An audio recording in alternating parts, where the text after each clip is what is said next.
everyone, and welcome to this conversation presented by White House Custom Color. I'm Jed Toffer. Thanks for listening. You know, my wife Vicki and I have owned and operated our photography studio, V Gallery, for 20 years now. White House has been our lab for the last 16 of those years, and we could not be happier. White House is a family-run business, just like ours. If you haven't already, check them out at WHCC.com. And if you want to drop me a line, feel free to email me at jed@WHCC.com. As a husband and a father, I find myself looking at other guys who are married with kids and comparing myself. Now, these comparisons are by no means rational. I know very little about most of these other guys. I just base my comparisons on what I see and what I hear and what I experience. I do the same thing with other married couples. I observe how they act in general and how they interact with each other. And I can't help but compare sometimes. In doing this, I discover those couples whom I consider to be standard bearers for myself. Phillip and Eileen Blume are one of these standard bearer couples for me. I haven't known them super long, but they consistently come across as genuine and honest and vulnerable in exceptional ways. And in these trying times, they are the type of people that I look to for guidance and wisdom.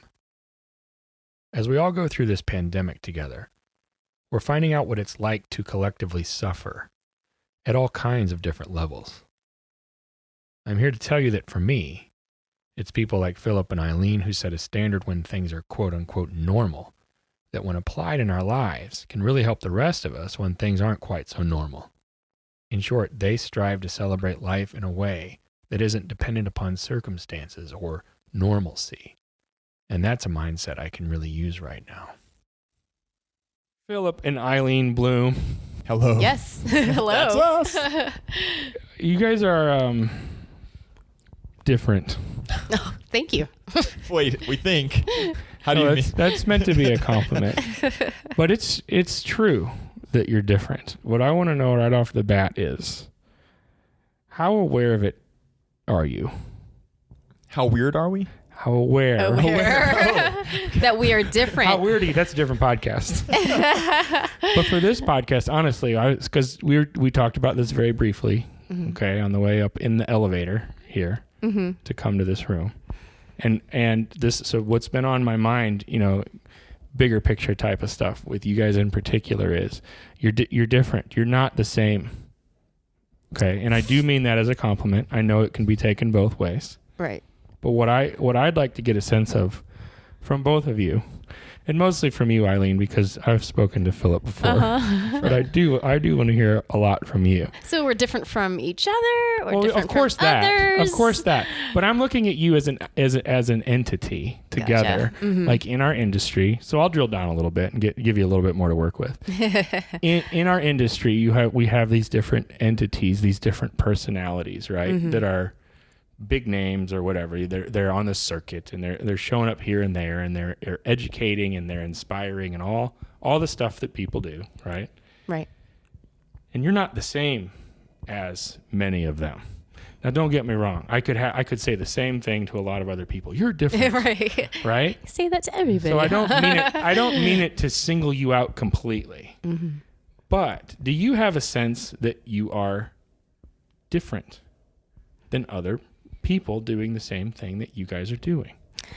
If I'm hearing you correctly, maybe that means having a family life, having kids while we're still photographers. I'm trying to get a sense of what the different part is. Well, the sense, the reality of it is, for me, whatever you bring up. So it's very interesting it's interesting to me and very telling that that's where you went. Because I think that there are a lot of people, and historically there have been a lot of people that have been very successful at teaching and speaking and spreading whatever gospel it is that they want to spread from the stage, right? And many of them either didn't have the families to take care of and provide for, or were past that stage in their lives, or had them and it got ruined. And that's really to the point, and that's really blunt, and it's really bleak. But that's also very true. Like, we have seen people be destroyed by their business, be destroyed by their work, be destroyed by like their personal lives and their family lives, be really wrecked by that for whatever reason. Yeah. Some of those people are our friends and have, we've seen into those lives intimately because of just the sheer time that we've spent in this industry and gotten to know people closely. Right. So that's a reality for sure. But that's not happening with you guys. No, I as you're talking and mentioning those things, I think back to our vision, and maybe it's because we have a vision for our business that ties into our family and our relationships, about celebrating life and reclaiming lives where they're being destroyed. And so when that's kind of at the forefront of our business and just what we keep in mind in all that we do and how we run our business, I think that's what just brings it, gives meaning to what we do and gives us motivation to keep going. Was that something that existed from the very beginning for you, or as this career that you guys are developing has been progressing, is that something that also has been developing, or did you walk through that door initially with that on your mind? Definitely something that developed over time, I would say. The truth is, the value system was there and in place for both of us, the families we come from. There was an ethic and a faith that we both shared that put eternal things first and put relationships and humans, other people, our families, those things were first. But that's, if you talk to us philosophically at the very beginning, we would have told you that. Right. But then life happens sometimes as well. Right. And so you just get into sometimes it happens. And so all of us can, even those of us who maybe have the blessing and the advantage of that upbringing and healthy family life that we came from, it's still all of us can relate to each other, in that any one of us can lose perspective at times. Yeah. And so I think for us, when we first began our business, we were just practically in the thick of it, and we're just trying to pay bills and get by. And so there was a little bit of a loss of vision those first couple of years trying to survive. And there was definitely a turning point for us in our business that got us back on track. Yeah. What's the turning point? So you throw a big softball like that, I'm going to try to hit it. We were just working around the clock 24/7, not really knowing much of what we were doing starting out the business. But one day we find out that I was pregnant, and it's like, okay, we get to start a family, get all excited. And it was nice just working from home. Phillip could come with me to my OB appointments, and we could listen to the heartbeat. And one of those appointments came in, and we're just excitedly just awaiting to see the ultrasound and everything as they put that jelly on my belly. But then we don't hear anything except just the clock ticking. And we lost our first baby. And it was that point that we're like, what are we doing? What really matters in life? What are we living for? And so around that time, we're like, we want to do something that is meaningful, something that I don't know, I guess makes a difference. And so we did the responsible thing and used our savings up to actually help this organization in Guatemala. Okay, they were just needing a short promo video to highlight what this organization was doing in the most violent slums in the world, where even police don't enter. It was just gangs, it was gang life for the kids. That's all they knew to go into and grow up with. Basically a war zone that these children grow up on the streets and Yeah. among. And so this particular organization was rescuing kids from the gangs and giving them a new life, new education, and just making a true difference in this community that was just so dangerous to go to. And so when we found out about this organization, they asked us to make this short video. So we use our savings to buy new video equipment that arrives 3 days before we leave for Guatemala. And then we spent 1 week there filming. And the thing is, the story was so compelling that it ended up being a feature-length documentary film, not just a 4-minute. Right. Yeah. And so we ended up traveling the states to film festivals, churches, universities, spreading the news of these boys and what this organization was doing, and in doing so, helping them to make a difference in these lives.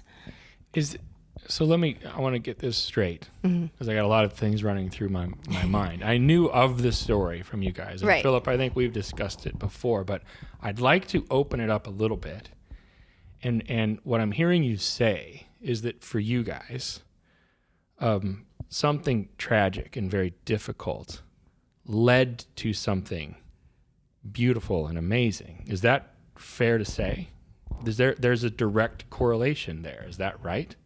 I'd say that's fair to say. Yeah, I mean, it's interesting when you take a little, take enough time to just allow your mind to wander on the meaning of life. It's a big question that I think most of us avoid and just decide not to think about. Right. But I think it's so, it's an important question. I think if we allow ourselves to ponder it, maybe there's someone out there who would reward those questions with answers.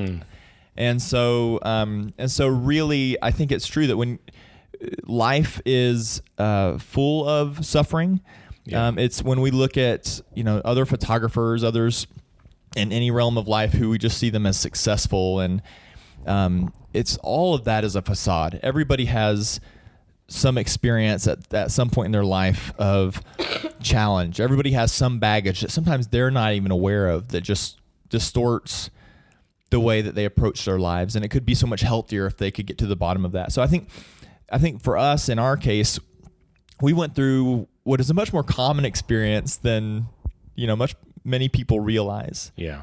And if you lose a child, we know people who very tragically, that's, even after birth, and you get to know that child more intimately, and it's just tragic. But it's also very personal and real when you lose that child before birth, as in our case. And so that kind of suffering exists, but it paints a very, I think almost any background we come from, we can agree that we understand what we all desire. We want things to be whole. We cherish life and all of the fruit and the goodness of this life above the loss and destruction. And sure. And it just helps you to, I think, kind of understand concretely that there's something really good out there that we need to pursue. And if we could just put our finger on what that is, and so certainly that experience led us to listen. The life we lost with our child, that life was so valuable to us, even for the brief time that we had it, right? And the love that it inspired. And if we want to honor that, then we're going to pursue life, and not just whatever situation. Someone who's listening to this, whatever situation you're going through, not just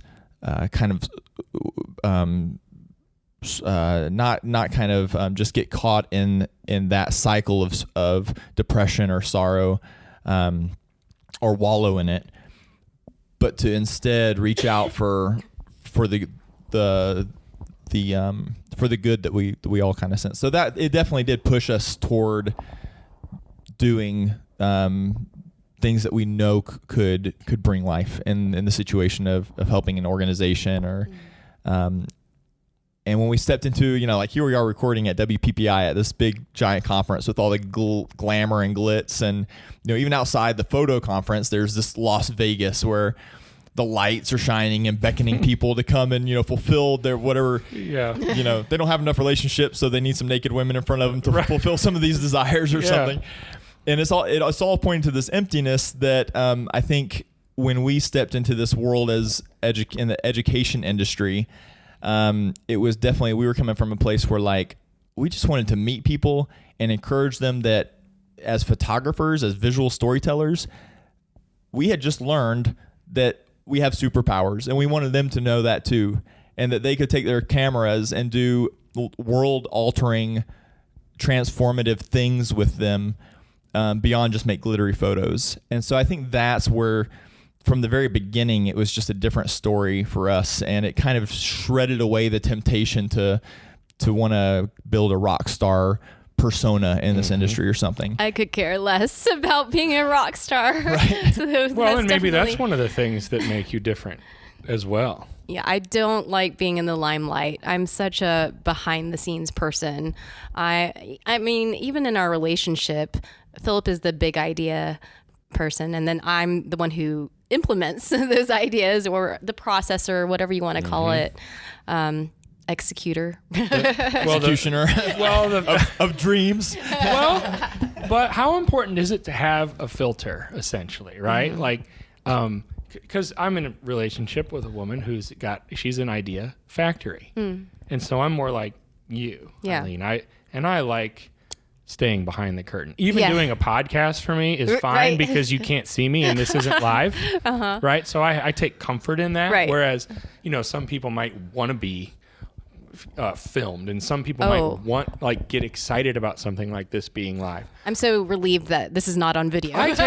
Me too. And I take a lot of comfort in knowing that maybe nobody is ever going to hear what we're saying right now. And I think that is awesome because then we can just be open and say whatever we want. But my point is, one of my big things one of my big tasks in life is essentially separating the wheat from the chaff with all the ideas that are constantly coming out of, it's like we can do this and we can do this, and what if we do this? Well, sometimes I'm like, well, what, that sounds really good just to hear you say it, but what about this, and this, and then, so that's like one of my tasks is to kind of filter out. That's the word. Yes, I'm always filtering. It's going through a filter, because all these you're ideas. processing in a different way than he is. Right. And he's processing in a different way that you are, where he can grab all these amazing things. There's so many great ideas. Yes. It's just, there's a few that we would actually do and move forward with. So we've had to learn how to kind of deal with that dynamic, so that I'm not always just crushing his dreams, but hearing him out. Well, what does the learning process look like? Because we can joke around and say the words like crushing dreams. Right. Executioner. Oh, no. Yeah. I meant executor. Yes. We're using these, but there is a bit of passive aggression there, rightfully so, right? Because my wife and I do the same thing. You say these things, and we laugh about them, we joke about them, and yet what I'd like to get to is the tinge of hurt, the tinge of it, because that's what causes the bumps when we're going through the process of working out those dynamics. What does that look like for you guys? You're both very positive and happy. No, well, and people, actually and yet I know you deal with those things as well because you're in this relationship. Yeah, and it's fascinating because if we just have a surface conversation with somebody and they are asking about what's it like working with your spouse, and all that our quick answer is, we know plenty of couples who are madly in love but should never work together. We are very thankful that we complement each other. Our personalities complement each other. Yeah. And have helped us to work. And to a degree, that's true, but that's the superficial answer. Sure. Because it is true that we share complementary personalities, with Eileen being so, humble behind the scenes and also extremely brilliant and capable of making things happen and staying on task. Whereas I have just, other skills of being able to bring people together and collaborate and create the value for everyone's, and so that people want to be involved and these what can become big projects or opportunities. And so that's complementary. But what you're referring to, that tinge, The tinge, yes. The tinge. it is. I can say thankfully it's like the passive aggressive note in our jokes now isn't painful, but it was because it has been a very deliberate part of our growth in our marriage as a married couple to kind of, with the help of mentors and people in our life who we have admitted, we can't just we can't grow as people without outside help. We can't do this on our own. Right. And that's not the way we started our marriage. I think I really felt like I'm an amazing guy and she's amazing, but I'm going to be the best spouse ever. Have you seen a good husband? Well, you ain't seen nothing yet. This marriage is going to be amazing. Right. And then as amazing as our marriage may be compared to, couple X, Y, or Z, it was our marriage still struggled and became weaker over time because of those sentiments. When we got help from the outside and people with another set of eyes, a third party to invest in us, that became really powerful. And one of the main things that we have worked on is goes both ways. Eileen being able to sort of reject her natural inclination to just see why something won't work. And tell me immediately. I jumped right to it. It's really hard for me to go through a brainstorming phase. I just knock the ideas right away. You tend to pick out the flaws. Yes, is it like a critical spirit type of thing, perhaps?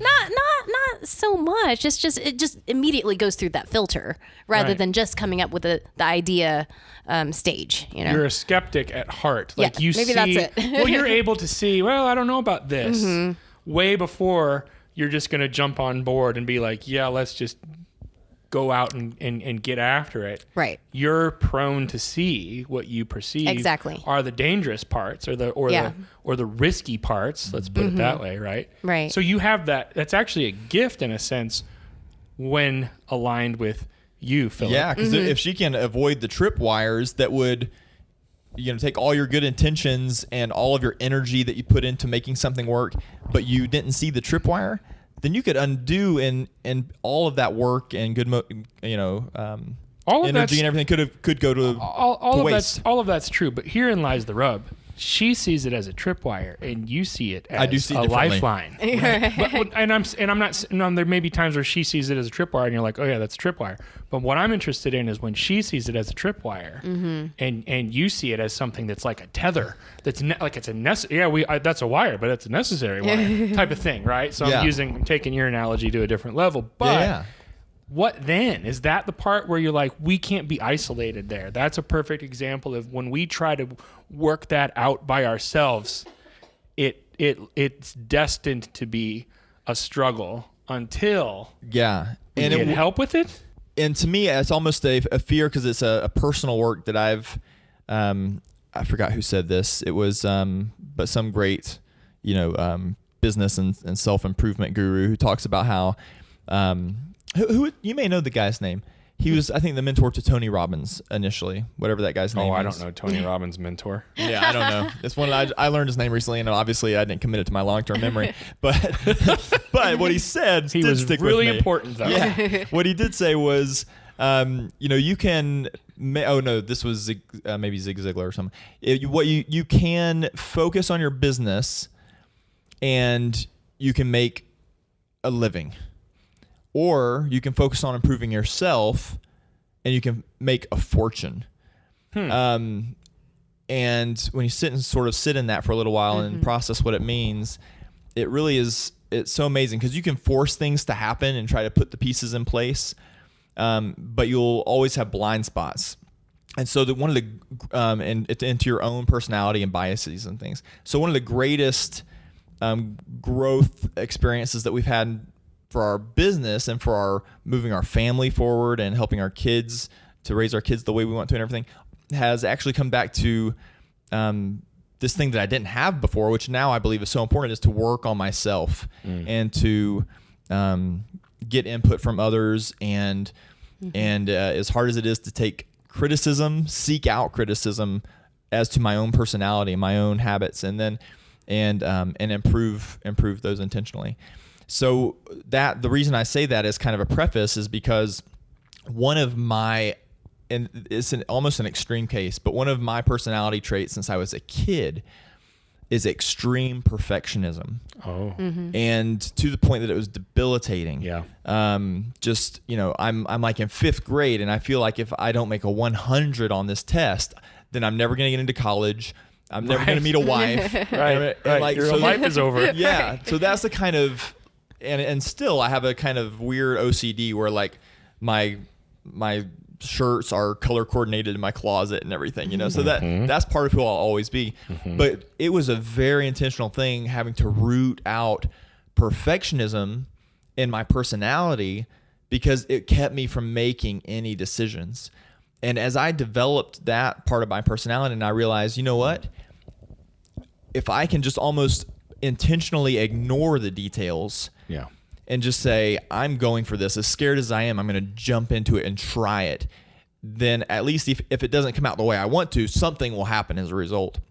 And actually, I'll tell you this, I haven't thought of this for a long time, but I think the thing that really broke me in a good way was when I took a study abroad program during college. I was still just debilitated by perfectionism. And I took a study abroad program to New Zealand. And it was not just like exchange student, I'm going to go to a university in New Zealand. It was, we spent a whole year of school living in tents and had to have waterproof paper and ink to take our tests. And often we were taking our tests like in torrential downpours in the jungle, all studying ecology. And it was to a point, it was so absurd almost that it was the first time I ever said, I just don't care if I can't think with all these distractions and crazy things going on. I don't care if I fail this test anymore. I'm in New Zealand. I'm living here. This is amazing. I'm just going to I'm going to give the answers I know and not worry about the ones I don't. So the possibility or probability for perfection was greatly diminished. It was diminished anyway. So I just gave up on it, I think. And I got through and I learned so much more and I grew so much more than I ever had before. It was so rewarding. So it really helped me to be able to, for the most part, transfer that. And now whenever I see, and Eileen will bring, Eileen is here helping to bring a level of perfectionism to goals and projects and tasks that we have before us. And it almost scares me sometimes.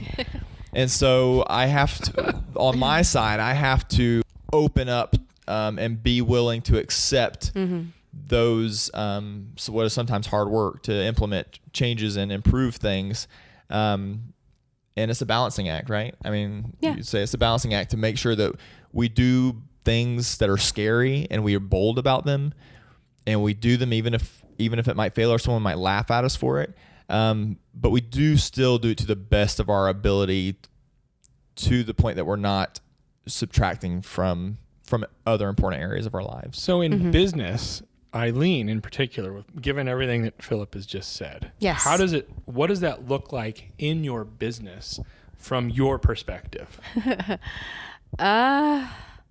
Because you're the mom too, right? I am the mom. You're this mom. And Philip's a great dad, though. Well, I feel like we'll say that parent. goes without saying for the time being. Well, Philip's a great dad. I believe it. And I believe you're a great mom too. But what I'm trying to say is, given everything he just said, right, with what we know he has struggled with in the past, and the way that you act as a compliment to him, both as a married couple, so in a relationship, but also in a business, also considering that you're a mother to these 3 babies too, right? Right. What does that look like for you? Because you know this about him, and you're learning more and more about each other. Yes. But what does it look like for you on a daily basis? Because you have all these different, I don't know, are they plates that are spinning, whether you like it or not, or are you keeping all these balls in the air and trying not to drop any of them? How does that play out for you? Well, thankfully, I mean, the reason why I said he's a great dad is because we do, we both parent equally. It's not like I necessarily do more in the parenting arena. And so with that said, he does take into consideration, okay, what about our kids? What about our family life? Even as he's presenting these big ideas in the business. And so I really appreciate that. And I think I think maybe he even has his own filter that I don't even see that all his ideas go through, really. And so the ones he does present, I can already see how he's taken into consideration. He's started to our refine them family. already. Right. I have to just yes. Right. So I feel better. Well, you've about her learned response. that. Right. You've learned that piece maybe Yeah. too, Right. right? It's Yeah. in your best interest to run Yeah. them through a couple filters of your own before they are presented to you. Before Exactly. I just drop him in front of her with like a bomb. Of course, I guess the one big thing that I'm still not super comfortable with is the thing is our brand is even the Blumes. It's Right. both of us Yeah. together. Yeah. Whereas I'd be happy for him to be the face of our business. I'm like, I can just hide in the background. And I'm constantly telling her like, no one's gonna come to see just me. You're the one who is attracting everyone. I think. Yeah. Well, there is that piece. But yeah. To some degree, there is that piece. Yeah. There I get is. it. Yeah, I get it. and so She's so I'm trying approachable. I to- mean, it's like such an unspoken just quality. and that's where I'm still learning though, and 'Cause it and what stretches you a little said, bit. Yes, it stretches me. Yeah. I like to be stretched and challenged, and I don't like it at the same time. Right. But like what you were saying earlier, Jed, just when I have seen what happens when I put myself out there, when I start talking to other people who are in the same boat as I am, it's really rewarding. And I'm like, oh, if I hadn't put myself out there, if I hadn't shared my experience with other women like me, then it wouldn't have made a difference in their lives right then. Right. An opportunity lost. Exactly. Really. So the feedback I get from others, they're like, oh, thank you so much for sharing your story. That has helped me. I'm like, wow, I can't look at it as this the selfish thing to where, okay, it's about me. Oh, I don't like being in the spotlight, but Right. it's like when I do think about others and less about me, then I am able to move forward and put myself out there. As you've been going, let's say the last few years in particular, as you guys have been on the journey that you've been on, and you've been experiencing all these different places and creating relationships and nurturing relationships with different people all over the place, right? And a lot of them come to you too via Right. email and your website for your workshops and all the things that you guys do. Are there common threads that you're discovering that are really roadblocks for people in general right now that you find yourself addressing over and over? Yeah. One thing that comes to mind is having confidence, like just confidence in your skills, in your pricing. And that's definitely something that resonates with me because I don't feel like a very confident person. But over time, I guess just with practice and just with actually just running the business, you learn to at least try to exude confidence. And that even just goes a long way. Like you can even try to fake it till you make it type of thing. Kind of like that. But yes. what lies in for you? Let's say for you in particular, and I'm going to make the assumption and take the leap right away that what you say is going to resonate with a lot of other people. What lies underneath that lack of confidence? What's down there? I like to attribute it to that's my personality. Well, and maybe it is, yeah. but why? I'm the youngest of three Okay. kids. Okay. Yeah, I always felt like I was just following what other people do. They Yeah. know more because they're older or whatever Right. it is. Right. And so that's just kind of how I went into our marriage, into our business.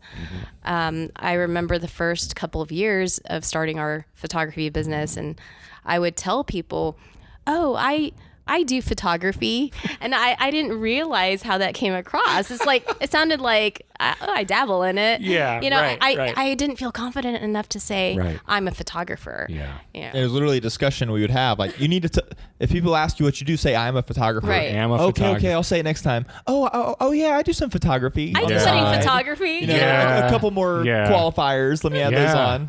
Yeah. But those are like pieces that come out that are like meaningful because of what they're coming from, I think. And I think it's interesting that you kind of mentioned the sort of fake it till you make it sort of thing, because have you seen that when you choose that, even if you don't feel confident, right? But you decide, I am going to at least exude the air of confidence, and you sort of fake it till you make it, even if it's not 100% genuine. But then you see positive results Totally occur as a result of that. Is it not an encouragement to like really like, and maybe this is like happens on a deeper level too with your personality. Have you seen your personality shift as a result of that? You know, those baby steps maybe at the beginning lead to, well, I'm not faking it so much anymore. right. I mean, because it's like you fake it till you become it, really. There you go. So that's what really the make it piece means. Exactly. Fake it until you are it. Yes. Yeah. Right. Yeah. And so after years of doing that, it's just, it is an encouragement for sure when I see the benefits or the good things that come through just pushing myself, pushing through my nervousness or anxieties or just insecurities, and just doing something anyway. What are the specific things that you guys do as business partners and parents to make sure, right, that 10, 15, 20 years from now, you don't look back with your children in particular and see, well, we have a really successful business and our kids don't know us, or vice versa?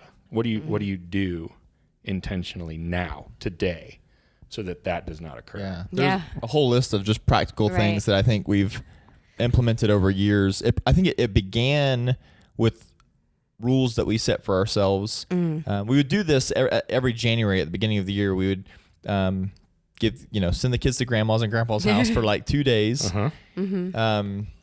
And we would go to a little retreat, some kind of retreat center somewhere. And we would just sit down with notebooks separately and look over all the different kind of the areas of our lives, our relationships, our business, listing our goals for our relationship, our business, our travel desires, all these different areas, our children. And then we come together and we compare those, and then we kind of get it down to a manageable list where it really overlaps for both of us that we want to focus on the coming year. And so out of that have just come simple things like we're going to move the TV out of the house. Oh my, something like that. Yeah. So it's in our living room. That's not the central point of the room, like I think a lot of homes have. Well, it is. That's kind over of the like how you fireplace design. or whatever. Look at the room we're in right now. Everything's facing the television on the wall. So it's not in our living room. But I mean, you determined that was a distraction, or that was somehow debilitating. It was taking up so much. It was so easy. It was such an easy. Kids watch the TV while we get this done real quick because this urgent thing just appeared on our email. And they were perfectly happy to be mesmerized by the TV. They are. Yeah. And to be honest, for me as a kid, I remember that being an addiction. I remember even in high school being so distracted by the TV, and I was like an all-A student. It was very important to my perfectionist personality to get those grades and everything, even though my parents didn't push me for it. And so I like begged them to cut the cable. I was like, I'm addicted to it. I need help. Really? I think they just didn't get it. They're like, Dad wants to watch the sports once in a while. So I didn't get any help with that. And it was the kind of thing where I was like, I can see it in my kids, even though they're not asking for that yet. Oh, yeah. And so it's just like beckoning you to just watch it and turn it on. So just remove the temptation altogether. But I mean, like conceptually, you can apply that to a lot of different. Like you determined that there was X and X was a problem. And so you decided collectively to like take a stand and do something that a lot of people would think is fairly drastic. Yeah, it's amazing. That is one of the things that a lot of people react to as if it's really drastic, but it's so freeing. And and to some sense, when you cure one problem, another one pops up, and so it became, and that was years ago that we did that, many years ago. So it became a thing where only after that did easy to stream on your phone or iPad stuff replace it. So having the fact that we don't have a TV in our house doesn't matter much. Because you can watch it on the iPad now, right? So we had to set new boundaries about there are no we don't touch our phone handsets after X time. For us, it's like dinner time. Right. Obviously, no phones at the table. And just unplugging time. After dinner. So set hours for work, and then this is unplug time. This is family time. Right. And then what it's evolved into over years that is just especially rewarding. And I guess the two things that have helped our kids develop so much and just made our relationship with our kids so much more of a joy. Even the ones who are young, like Leo, who's 6 years old boy. And at this point in his life, he's just in a phase where he's bouncing off the walls, destroying things all the time. And it could be so frustrating to us. Yeah. Even in his case, just really being able to enjoy him and grow our relationship has come because of 30 minutes a day. When the kids get off the bus, I don't care what's going on. There's nothing more urgent than I come upstairs, I tackle them when they get off the bus in the front yard. Like, I better tackle them. I better embarrass them in front of the kids who are watching through the bus windows. Every day. Every single day. And then I'm going to say, you know what? It is 10-minute playtime. And they go crazy for it.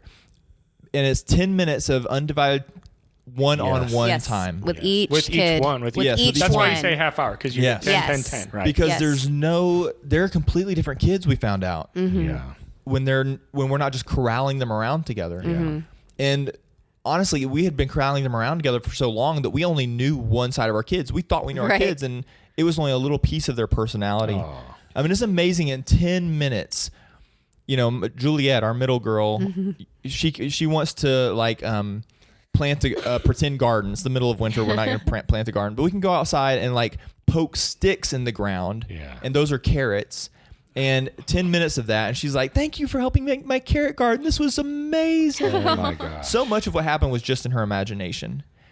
But it was the time that she got with her dad, right? Yeah. It's that 10 minutes of time that she got with her dad, specifically just you, just her, doing whatever. Yeah. Mm-hmm. And that changes everything. Yeah. Is what I'm hearing you say. It is. And it's not only pleasurable, but let me just talk to skeptics or people who are just being practical. Right. That saves me 20 minutes or more of really unpleasant discipline, kind of yelling and shouting back and forth with our kids later in the day. Right. Because they need to feel seen and heard. Right. Mm-hmm. And so it's just changed the atmosphere in our house. And we also do a full out parent kid date once a week. So Eileen and it's not a lot, Eileen and I alternate, Right. and the kids are on so every once a month they each get a date. Mm-hmm. But those two things together have just been transformative and really, really healthy, I think. Then for the skeptic, I like how you said for the skeptic. It's interesting to me because you can say, well, look, there are huge benefits, not just for your children, but also for you, because you're not spending again all that time. You said 20 minutes of discipline, and it's the time is whatever the time is. Right. But you're saying this is actually really helpful for us from a practical standpoint.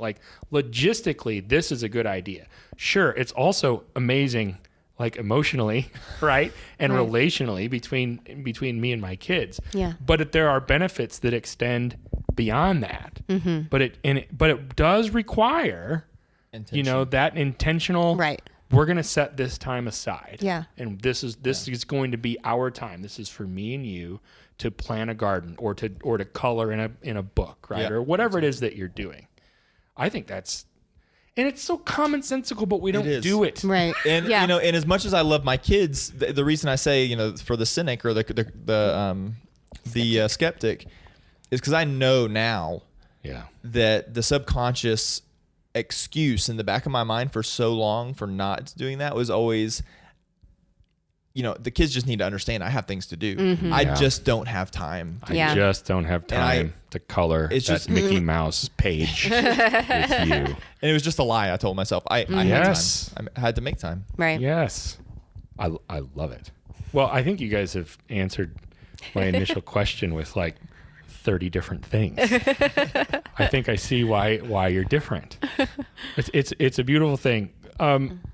If you, I'm going to give you a second here, Eileen, just a platform to send out some encouragement to people that are struggling with whatever it is they're struggling with, the common threads that we were mentioning earlier. Right. What sort of advice or encouragement could you offer them if they're listening to this right now? I even have friends in this industry and just other moms who just feel inadequate and incapable. And I'm the one trying to cheer them on. Look, you can do it. You already have everything in place. You know, you're already doing such a great job. You just keep going, keep moving forward. And like I said earlier about the confidence issue is just be confident knowing that you've got this. Yeah. I don't know how else to say it except to just do it. And I'm such an overthinker that I have to just step back and be like, okay, I'm not going to overthink this and just let all this worry creep in. Yeah. I've just got to put one foot in front of the other and just move forward and just do it. And be good to yourself. Right. Right? Mm-hmm. Be good to yourself. Definitely. I like that advice. Because I can see that it comes from the heart. I can see in your face that you know what that's like, that you've been there, and that you guys see it in all these different people whose lives you touch. You're becoming a bigger and bigger deal, I think. And I think I know why. Like, I see you guys all the time. It's funny. I go through magazines and on websites and stuff, like, where am I going to go and who am I going to talk to? I see the Blumes all the time in the list of speakers at all these different places. And I'm like, these guys are really out there. They're really making it happen right now. And there's a reason that you're being asked to do that, I think. And I think one of the reasons is because you bring, and maybe you can call it common sense. Maybe you can call it encouragement or whatever it is. You guys bring something to the table that I think makes a lot of sense. And I really appreciate it. Like, I'm uplifted by it. Let me put it that way. And I think you have a really wonderful relationship where you both work really well together. And I relate more to Eileen than I do to you, and my wife would relate more to you, Phillip, than Eileen. But I find that fascinating that here you guys are together, and you kind of have this relationship that works so well, and that can help so many other people with so many things that people struggle with right now. Because it's, in a lot of ways, it's not getting easier. Like you said, the TV became the iPad and the phone, and the access to initial, like you and I grew up with four channels? Remember that? Our TV literally had the dial and the rabbit ears and the U. You turn it to U. So did I. And it was 9 inches diagonal, and it was black and white. That was my television. And and I was the remote, right? Like, that's the joke. Like, there was no remote. No. Are you kidding? There's no clicker. Turn it to 25. I want to see what, I want to see what's on the news. Back then, way before Siri, yeah. Right. Yeah. I saw a meme that said, when I was young, you think you have it bad. When I was young, if you missed a show, you just missed it forever. Like, you didn't, that was it. It was gone. Like, you didn't get to see it later on, right? And so I don't think that those challenges are getting easier. I think they're getting harder for us as parents, for us as business owners. There's so much more noise. Yes. And I mean, it's not just a feeling that we have. I mean, it's real. There's you can always look at the world and say there's always been problems. Sure. And we idealize the past. And that is true, but there's different kind of problems. Right now, the problem of noise is real and worse than ever. And just actually researching and studying that, as researchers do, the number of messages and pieces of information that we ingest, it's insane. Is just thousands of times multiplied from, like you said, just from our childhood or even our young adulthood. We're getting a little older now, so it's there's that too. But and the only there's it's like, what do we do? It's beyond our control. And the interesting thing is just this belief system that I have now is that we think of our environments as being beyond our control, but we have complete control over them. Yeah. We can modify our environment. Well, you got rid of the TV. To me, that's just one example to me of what I aspire to be a minimalist. And there's I believe so much in not just adding to your life and trying to do more and get more and be more, but just as importantly as gaining is subtracting from your life. And so a lot of the time and energy we spend when we're, talking together, Eileen and I, and planning our vision for the future is like, what are we doing that needs to be cut out? Yeah. Mm-hmm. And I think there's so much more of that we can do, and that all of us, just as a community of people, can do. It's very, it gives us some room to breathe and to enjoy what it means to be human again. Amen. Yeah. Very well put. Where can people find you guys on the interwebs? Yeah, on Instagram, we're at the Blumes. Mm-hmm. So just make sure you spell the Blumes BLUMES. Rather than BLOO, right? Correct. We just have to BLU. tell people that, like Judy Blume. Like Right. Judy Blume, They're like, right? oh, People know. right. Yeah. I know that Right. author. Right. And I thought Right. your last name was Balloon this whole time. Yeah, right. That's Have you ever happened, met I'm sure. anyone named Balloon? No. Judy, Bloom. So at the Blooms, like Judy Blume, At the Blumes. on Instagram. Yeah, and then theblooms.co. So theblooms.co is our website. Mm-hmm. Thank you for joining me, you guys. This Thanks, was a Jed. pleasure. And thanks for that 51-minute answer to my very ambiguous question to start off the interview. I appreciate your time very much. Thank you. Appreciate you. Appreciate it.